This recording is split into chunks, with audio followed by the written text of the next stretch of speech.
Emao akwaba na empren pii no se obi eye na adwen se opese osua kwan a yefa so eye programming na enipa dodoɔ na no aya na ebeye din ema omo ansa na obetumi aba beye program a wodi mu no enioma nkitinkiti bi ewo hɔ a ewo se wotumi ehunu na wote ase ansa na wotumi aba beye program a wodi mu na saa enioma nkitinkiti we ewo se program bia ehunu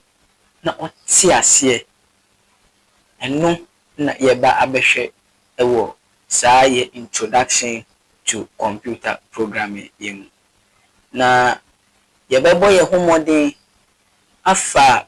enioma yinyina mako na ya kyerɛ ni nyina ase ewo twi kasemu ama se ne ebeya obetumi ate ase na wo programming adesua no ankoye din ama nti enioma bɛn na yeba abehwe ewo introduction to programming de edikan ebehwe se yekase programming kra programming eyeden ewia yebekɔ lesson 2 na yahwe computer ani nipa enkutanwodie gap ben na edemu ben so na yetumi ekrosi sa gaba eda nipa ani computer enkutanwodie mu ti yahwe lesson 2 no wia na yahwe lesson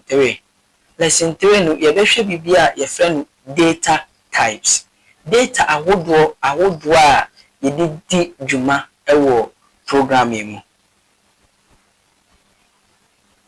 ewia yebehwe bibia yefrɛ no variables na se yekasa variables kra variables eyeden na dwuma kote ben na variables edi ewo programming mu na kwan ben so na yefa so use variable lesson 5 no yebehwe bibia yefrɛ no conditional statement ti yekasa conditional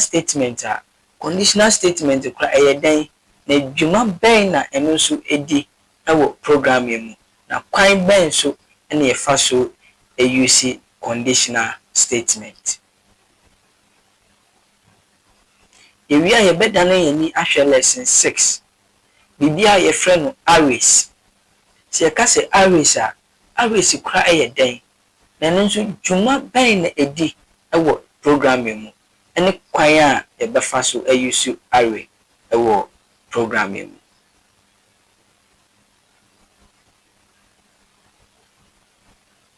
lesson 7 yebehwe bibia yefrɛ no loops anansa impredodo na nkrofo etaka se iterations ti yekasa loops kra eyeden yeden na eno nso dwuma ben na edi ewo programming mu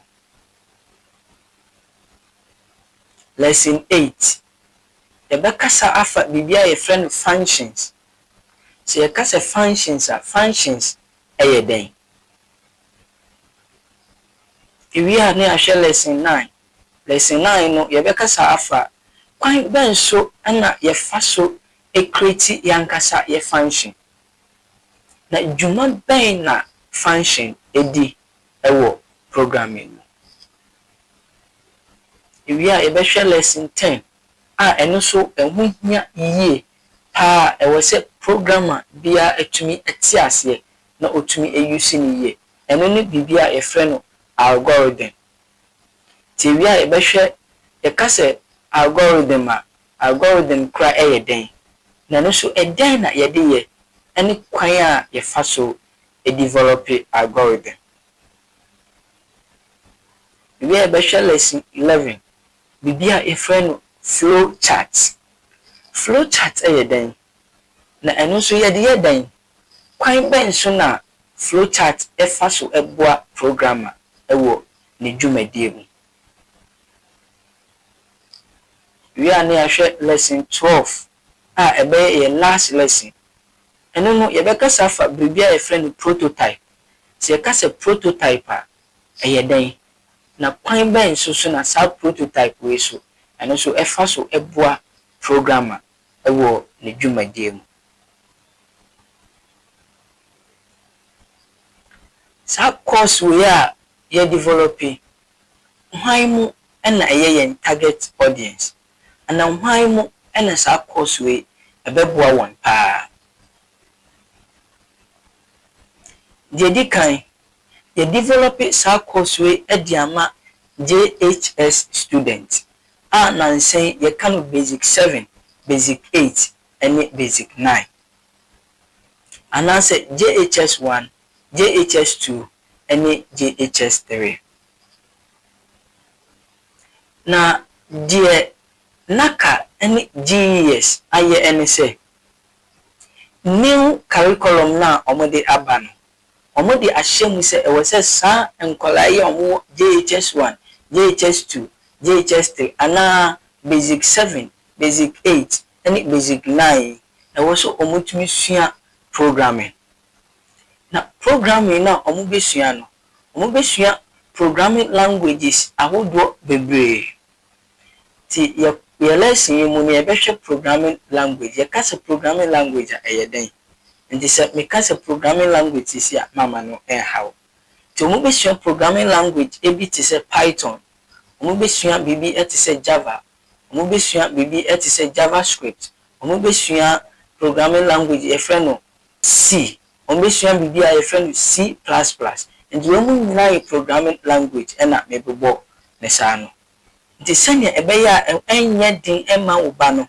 se ni teacher ebegyina no o kire sa Python ni se ni teacher ebegyina no o kire sa JavaScript se ni teacher ebegyina no o kire sa Java ya adesua no enkonkoye din emfama uba no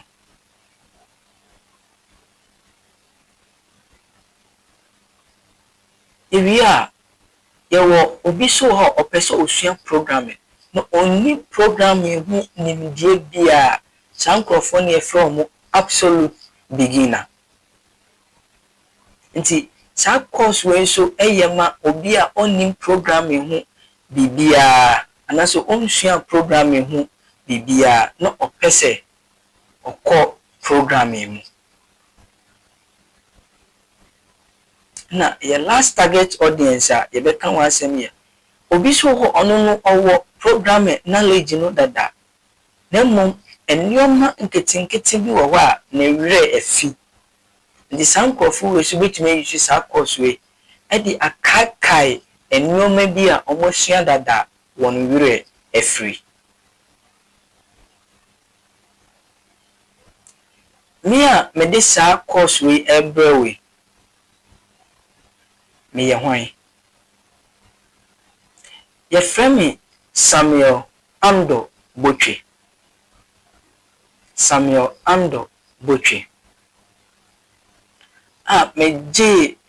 me computing hu nimdie free University of Education Winneba ye twanitia ekase UEW na ya mami abodi a ye friend Bachelor of Science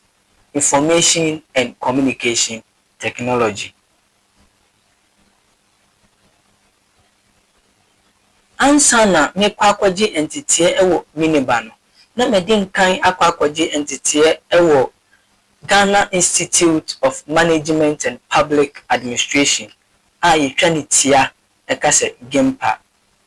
ene so mami abodi a ye freno Professional Diploma in Information Technology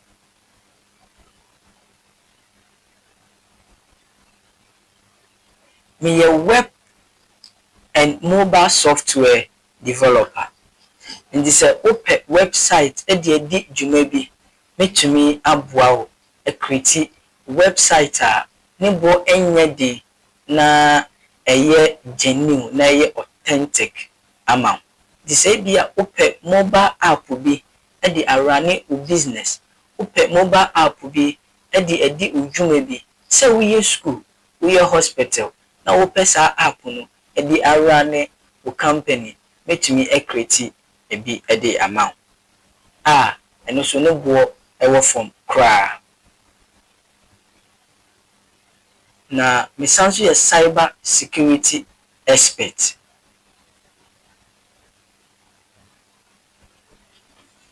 Mesrel say obebo modern unlike ye lesson we amaye na ba comment say bibi eche wadwen ana se bibi how ana se wo pese wo contribute to lesson ya obetumi a comment na wasanso a share lesson we ama afufro se na ebe ya omonso ebetumi enya ho emfaso enti yan say emre bebre no yan hye ase enhwe lesson 1